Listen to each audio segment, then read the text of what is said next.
সংসারের বলুন কেই নাই।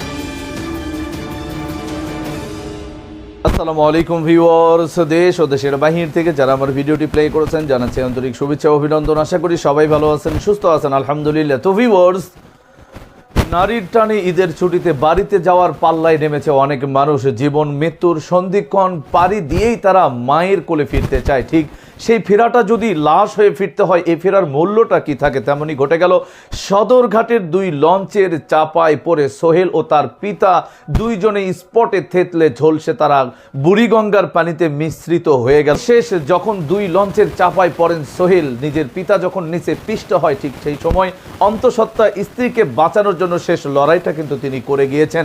এবং অন্তঃসত্ত্বা স্ত্রীকে তিনি শেষ কি কথাগুলো বলে গেছেন এবং তার স্ত্রী সেখানকার পরিস্থিতি নিয়ে কি বলছে, বিস্তারিত সরাসরি আপডেট জানবো আমরা রিপোর্টার। সো ভিডিওতে যাওয়ার আগে ছোট রিকোয়েস্ট করবো, যারা চ্যানেলটি সাবস্ক্রাইব করেননি সকল আপডেট সবার আগে জানতে অবশ্যই চ্যানেলটি সাবস্ক্রাইব করে পাশে রাখবেন। দর্শক আসুন স্ক্রিনে। অবস্থায় ছিলাম, ওই লঞ্চের যেগুলা দইরা যে ঠেকাইছে নিচের যে ইয়াটা নিচের ইয়ার লাগা আমি বাড়ি খেয়েছি, কানে বাড়ি খেয়েছি।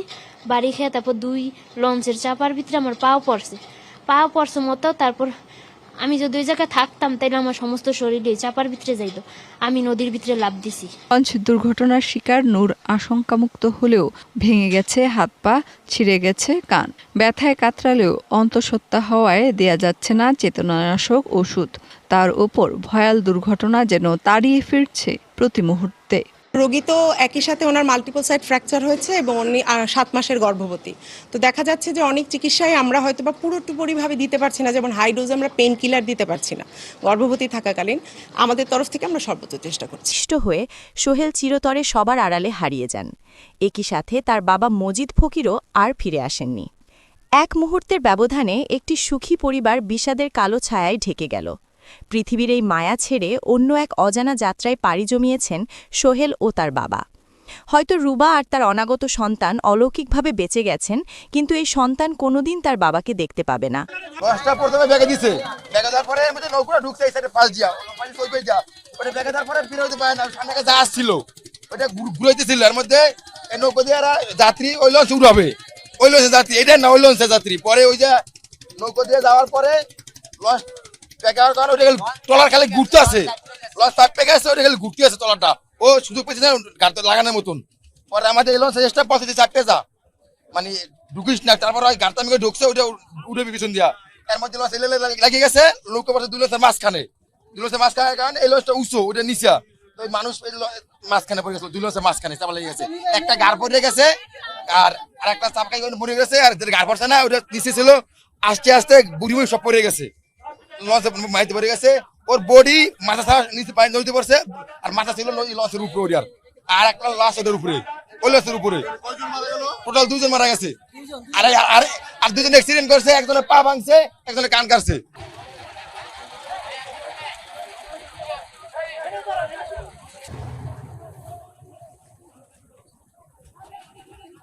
পারাপার হইতেছিল, তো ওই মুহূর্তে আর একটা লঞ্চ ব্যাগে গিয়ার দেওয়াতে 2টা লঞ্চের মাঝখানে তারা পড়া যায় এবং আমাদের লঞ্চের কোনার সাথে তাদের লঞ্চের এর সাথে ধাক্কা খাওয়াতে আপনার মনে করেন অনেকে ওই লঞ্চের 2 লঞ্চের মাঝখানে পড়া যাওয়াতে একজনে টুকরো হয়ে গেছিল, একজন পিস্ট হয়ে গেছিল।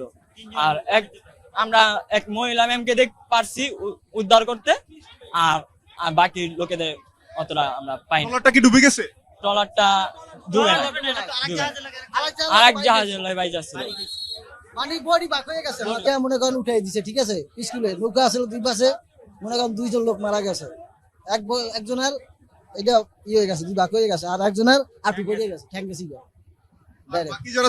বাকি যারা ছিল তারা তো পড়িয়ে গেছে, ওই মহিলা পড়ছে, মহিলারে উঠে গেলাইছে, ঠিক আছে, টাইঙ্গা। আর 2 জন নিচে পড়ে গেছে। কেউ কি নিখোঁজ আছে? নিখোঁজ আছে, মানুষ নাই। চেষ্টা করছে, মানে হাত জাগাইছে, ঠিক আছে, কেউ ধরে নাই। এরা যাত্রী লঞ্চ কর্তৃপক্ষ যারা এরা পারে না যাত্রীর মাইরে তারা লোক নিয়ে যায়। তারা কি ভাবছে আমরা কি জনগণ থেকে আমাকে কি কোনো নেই, জীবনের নিরাপত্তা নাই?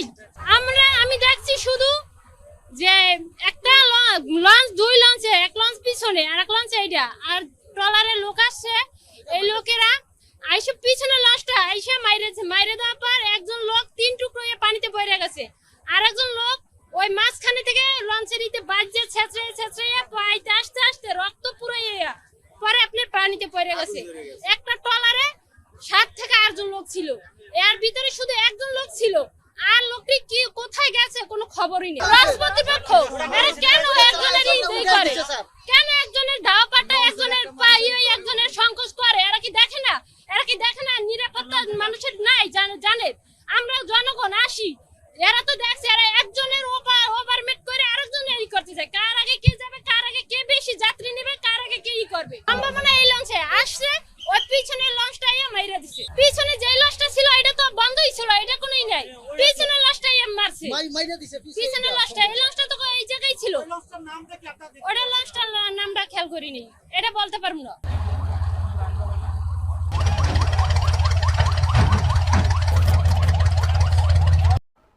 দর্শক, এখন আমরা সরাসরি সোহেলের বাড়িতে তার কাফন দাফন কোথায় করা হলো এবং সেখানকার রাহাজানি পরিবেশ, পরিবারের সদস্যরা কি বলছেন, বিস্তারিত আপডেট জানবো রিপোর্টে।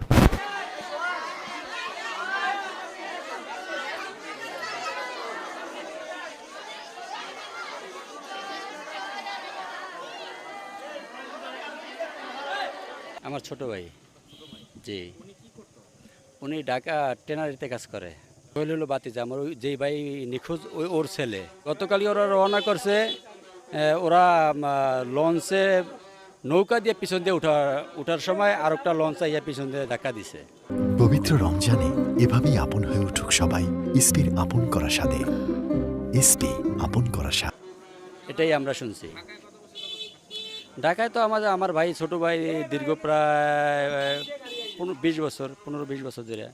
বর্তমানে যে অবস্থা, এটা আমার বাসায় বলা সম্ভব না।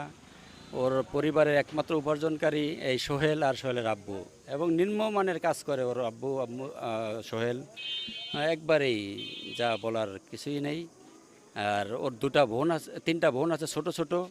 একটার বয়স 3 থেকে 3.5 বছর, আর একটার 5-7 বছর, আর একটা 11-12 বছর। 3টা বোনই এখন সংসারে আছে এবং সাথে ওর মা। হাল ধরার মতো, সংসারে হাল ধরার মতো এখন আর কেউ নেই। এখন সংসারের অবস্থা, আমি আপনাদের মাধ্যমে মাননীয় মন্ত্রী মহোদয়ের কাছে একটু আমার আকুল আবেদন, যাতে এই পরিবারের প্রতি একটু দৃষ্টি দেয় এবং পরিবারের প্রতি একটু নজর রাখে, যাতে এই ছোটো ছোটো বাচ্চাগুলা একটু দুমুঠো ডাল ভাত খেয়ে যেতে পারে। এটাই আমার আপনাদের মাধ্যমে মন্ত্রী মহোদয়ের কাছে আমার আকুল আবেদন। সোহেল ছেলে হিসাবে খুব ভালো ছেলে ছিল, এবং এখানে যারা আছে এদের কাছ থেকে আপনি জানতে পারেন, খুব ভালো ছেলে ছিল।